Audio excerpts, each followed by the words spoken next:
Now, are you totally going to die because you don't implement augmented reality? No. Are you totally going to die because you don't implement machine learning, artificial intelligence?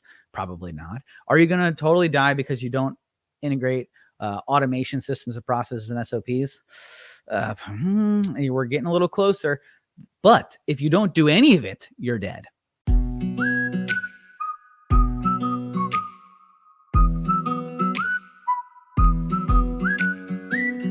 We spend so much of our lives inside, either in traffic, at work, or close eyes. How about we all agree that it's way overdue to take back our lives? I can work wherever now. You can work wherever now. What's up, everybody? Welcome into the Work Wherever podcast. This is the podcast where we talk about AI, automation, the ability to work wherever so you can live every day like it is Saturday. And that goes along with your systems and processes and how to build an efficient business that you can take yourself out of and not be reliant on what you know or what you don't know. That's the whole premise of the show. And we have different topics of discussion around that sentence, around that intro. The first one being this is a Roy's Rain episode. So it's me getting on here by myself, putting my tinfoil hat. I'm just kind of sitting around talking about hypotheticals, doing short podcast episodes. Then there is Homegrown with Haley. I always have to think about this. I need to get in a better flow of this. I'm not very efficient with this part of the show. I will get there. The Homegrown with Haley, that's my wife. That's where we talk about homeschooling. We talk about lifestyle and how the benefits of working wherever. We do the internet hotspot. That's with me and Sydney. And that episode, we pull out trending news articles and we go over technology in the news, our opinion on it, how it might affect some of the things that we're doing on a day-to-day basis. And then we have the full length or the interviews. And that's where we bring on people within the industry. We do the interviews. We interview them. It's most of the podcasts that you guys listen to. We will probably do one of those a month in the year, and we're going to bring on more specific industry experts. So those that are specific to technology. In the past, we've brought on generalized entrepreneurs, stuff like that. But now we're going to go hit hard into the specifics of technology. And today's episode is an episode around the Rogers Bell Curve. And specifically the Rogers Bell Curve that we use at Go Work Wherever. We have a quiz that'll diagnose your personality as to where you sit on our Rogers Bell Curve. And we have Laggard Lisa, Stagnant Stan, Government Gary, which I'll get into that, what exactly Government Gary and why he is the late majority in a second. Then we have the early majority, that is Share Drive Sharon. And then we have Technical Terry. I feel like I'm missing one, but let's see. Laggard Lisa. I obviously don't have this written down in front of me. I should probably do that. Laggard Lisa, Stagnant Stan, Government Gary, Share Drive Sharon, Technical Terry. There they are. So that's all of them. So the traditional Rogers Bell Curve is the late to the party. And that's what we're going to go over today. Those are the laggards. Then we have the late majority, that's your Stagnant Stan. We have your early majority, that's your Government Gary. We have your early adopters, that's your Share Drive Sharon. And then we have your Technical Terry, who is your innovators. Now, we are the innovator in this side. Those of you listening, hopefully you're on the innovator side. And if you're not, that's okay too. Not everyone needs or should be an innovator, because when we get into that Government Gary section, the early majority, it would actually be really bad if government members and decision makers were all innovators. The reasoning behind that is innovators are not paying attention to security concerns. They're not paying attention to what was or the way that we've always done things, which in a sense of innovation, that's kind of like the bad. That's kind of like the evil, right? When you're saying, okay, well, this is the way we've always done things. So you always hear people say, oh, that's the worst thing to say to an innovator. And in a sense it is, but in the government, it's not.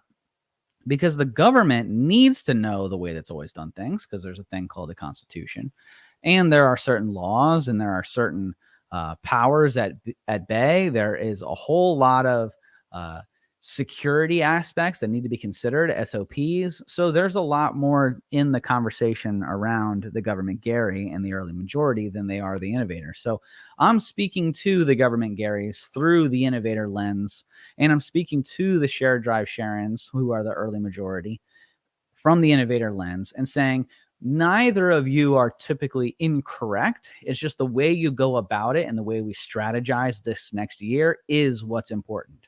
So yes, you both need innovators to guide you to where you want to be, and you both care about specific things that are a little bit different. The government obviously cares about different things in industry and how to get to the same goal of efficiency. But today my message is to the laggards. And so the laggards are, and I did bring up a definition of it. So a laggard is a person or a thing that is slow or lingers. For example, the few laggards slow down the pace of a hike. So as an adjective, a slow person, especially one who is always falling behind. For example, the company has been accused of being a laggard and adopting new technology. Funny, because that's what we're talking about. And so the laggard is traditionally somebody who is lagging behind, somebody who is the last person to adopt something. The person who is, yes, they have SOPs. Yes, this is the way that things have always been done, but that becomes an excuse for every decision. So let's talk about AI, artificial intelligence, and process maps, because that's my area of expertise. A laggard in these areas are going to point to AI as it's evil and I'll never use it. I've actually seen people say and post that, to say, I'm never going to use AI because, I'd rather my business burn. Real talk. I've seen this. I'd rather my business burn than use AI. So first, there's just total ignorance in that statement. You're already using artificial intelligence out there, everybody. I hate to break it to you, but you're already using artificial intelligence. If you're using spell check, you're using artificial intelligence. If you got in a car today and used Google Maps or Waze, you're using artificial intelligence. If you used a search engine today, you're using artificial intelligence. If you used predictive text, you're using artificial intelligence. And I know what you're saying. Why? I don't have a smartphone. Well, that's crazy. But even if you are that, T9 text messaging, to my millennials out there, that in its sense is artificial intelligence predictive text. So we've been using artificial intelligence for a very long time. Now, I know what you're saying. Roy, the artificial intelligence is different now. Now it's being creative. Yes. Thank you for bringing that up. That's called generative AI, which is totally different. It is a different topic of conversation, we'll say, than artificial intelligence. Are they both using machine learning, which is really what is really the topic of discussion, is machine learning and not artificial intelligence? But I'm not going to get into the specifics around here. But there's AI ML. You'll see that a lot.